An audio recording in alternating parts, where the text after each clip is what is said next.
नमस्कार विद्यार्थी मित्रांनो, आज आपण या व्हिडिओमध्ये बघणार आहोत 11वीचं जे ऑनलाईन ॲडमिशन प्रक्रिया आहे ती कशी आहे आणि कशा पद्धतीने 11वीचा ॲडमिशन फॉर्म तुम्हाला या ठिकाणी सबमिट करायचा आहे तो आपण बघणार आहोत। तर सुरू करूया मित्रांनो। तर या ठिकाणी सगळ्यात अगोदर तुमच्या कॉम्प्युटरमध्ये जे गुगल क्रोम ॲप्लिकेशन असेल ते ओपन करा। ओपन केल्यानंतर यामध्ये तुम्हाला इथे गुगलची सर्च बार दिसेल। गुगलमध्ये सर्च करा 11th ॲडमिशन एवढं सर्च करा फक्त। हे सर्च केल्यानंतर यामध्ये फर्स्ट लिंक तुमच्या समोर ओपन होईल, school education and sport department ही जे आहे महा FYJC ॲडमिशन, या लिंकला इथे क्लिक करा।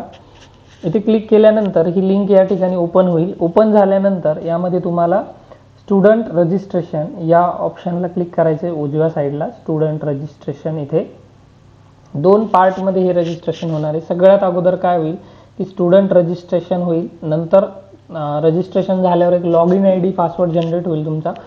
ते लॉगिन ID पासवर्ड या ठिकाणी लॉगिनमध्ये जाऊन लॉगिन करायचे आणि मग पुढचा फॉर्म तुम्हाला या ठिकाणी भरायचा आहे। सर्वात अगोदर स्टुडंट रजिस्ट्रेशनला या ठिकाणी क्लिक करायचं आहे। स्टुडंट रजिस्ट्रेशनला क्लिक केल्यानंतर यामध्ये अशा प्रकारे हा इंटरफेस ओपन होईल या फॉर्मचा। तर यामध्ये स्टुडंट रजिस्ट्रेशनमध्ये बघा ॲप्लिकंट 10th स्कूल एरिया, तर यामध्ये विथ इन महाराष्ट्र स्टेट, जर तुम्ही महाराष्ट्र राज्यातून असाल तर तुम्ही हा ऑप्शन सिलेक्ट करायचा आहे आणि जर आपण महाराष्ट्र राज्याच्या बाहेरील विद्यार्थी असाल तर आउटसाइड महाराष्ट्र स्टेट हे तुम्ही इथे घेऊ शकता। तर विथ इन महाराष्ट्र स्टेट, त्याच्यानंतर ॲप्लिकंट स्टेटस, ॲप्लिकंट कसा आहे, तुम्ही फॉर्म भरणारा विद्यार्थी जो आहे तो कसा आहे, फ्रेशर आहे का रिपीटर आहे किंवा प्रिव्हियसली पास म्हणजे मागे पास झाला होता पण मध्ये ॲडमिशन नव्हतं केलं असा होता का, तर फ्रेशर विद्यार्थ्यांनी इथे फ्रेशर सिलेक्ट करायचं आहे। त्यानंतर 10th standard or equivalent examination board, तर बोर्ड कोणतं आहे त्यांचं, SSC बोर्ड आहे, CBSE आहे किंवा ICSE आहे, तर जे काय बोर्ड असेल तुमचं ते या ठिकाणी सिलेक्ट करा। ते सिलेक्ट केल्यानंतर यामध्ये आता पुढची स्टेप बघा, इथे तुम्हाला टाकायचा आहे तुमचा सीट नंबर। तुमचा जो काय सीट नंबर असेल तो या ठिकाणी टाईप करायचा आहे। सीट नंबर टाकल्यानंतर तुमचं मदर नेम या ठिकाणी तुम्हाला टाकायचं आहे। मदर नेम टाईप केल्यानंतर या ठिकाणी व्हेरीफाय नंबरला इथे क्लिक करायचं आहे।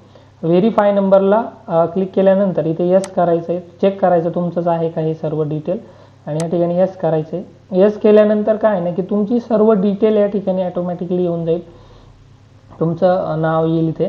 इथे तुम्हाला पुढे काय करायचं आहे आता, मंथ ऑफ एक्झामिनेशन, त्यानंतर इथे मंथ ऑफ एक्झामिनेशनमध्ये कोणत्या महिन्यामध्ये तुम्ही एक्झाम दिली तर ते मंथ इथे सिलेक्ट करायचं आहे। मार्च, जनरली मॅक्झिमम मुलं मार्चमध्येच देतात, उन्हाळ्या सुट्टीचे मार्च इथे सिलेक्ट केला। त्यानंतर तुमचा जो ईमेल ID असेल, चालू ईमेल ID तुम्हाला या ठिकाणी टाईप करायचा आहे, जो काय असेल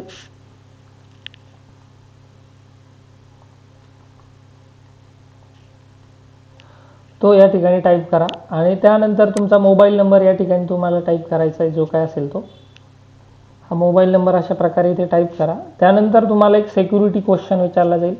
सिक्युरिटी क्वेश्चनला विचारल्यानंतर तुम्हाला इथे जो काय सिक्युरिटी क्वेश्चन बेस्ट वाटतो तो या ठिकाणी सिलेक्ट करा। हु इज युअर बेस्ट फ्रेंड या ठिकाणी सिलेक्ट करा आणि तुमचं बेस्ट मित्राचं नाव टाका या ठिकाणी, जो काय असेल तो। म्हणजे हे कशासाठी आहे तर तुम्ही जर इन केस पासवर्ड विसरले तर त्यावेळेस पासवर्ड रिसेट करण्यासाठी तुम्हाला सिक्युरिटी क्वेश्चन विचारला जातो आणि त्याचं आन्सर तुम्हाला द्यावं लागतं। म्हणून असाच क्वेश्चन निवडा की जो बरोबर लक्षात राहील असा आणि आन्सरही बरोबर द्या। ते टाकल्यानंतर तुम्हाला इथे टाकायचं आहे पासवर्ड। पासवर्ड टाकताना तुम्ही इथे टाकू शकता काही पण जे काय असेल ते XYZ, एक शब्द कॅपिटल टाका, काही वर्ड स्मॉल टाका, त्याच्यानंतर एखादं स्पेशल कॅरेक्टर त्यामध्ये ॲड करा, असं पासवर्ड टाका। इथे परत जो पासवर्ड वरती टाकला तुम्ही समोर तोच पासवर्ड पुन्हा टाकायचा, कन्फर्मेशनसाठी असतो हा। आणि मग या ठिकाणी तुम्ही पासवर्ड टाकल्यानंतर खाली एंटर कॅप्चा आहे, याच्यावर इथे तुम्हाला कॅप्चा कोड टाकायचा आहे। जसा आहे तसा हा जो ब्लॅक पट्टीमध्ये जो कॅप्चा कोड आहे तो जसाच तसा टाईप करा या ठिकाणी आणि हा टाईप झाल्यानंतर इथे रजिस्टर बटनला क्लिक करायचे। रजिस्टर बटनवरती क्लिक केलं की तुमच्या समोर इथे रजिस्ट्रेशन पूर्ण झाल्याची स्टेप येणार आणि एक लॉगिन ID त्यामध्ये येणार तुम्हाला, तो लॉगिन ID टाकून आपल्याला पुढची स्टेप करायची। हे पार्ट 1 मध्ये तुमचं एवढं आहे मित्रांनो।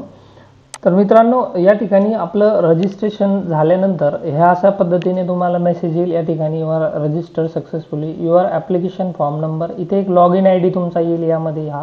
हा लॉगिन ID तुम्हाला व्यवस्थित लिहून ठेवायचा आहे कुठेतरी सेव्ह करून ठेवायचा आहे, कारण याच्याशिवाय तुम्हाला पुढची प्रोसेस करता येत नाही. याच्यानंतर तुम्ही डायरेक्टली इथे तुम्ही प्रोसीड टू लॉग इन करू शकता किंवा लॉग इन करण्याची पुढची स्टेप आपण आता बघणार आहोत.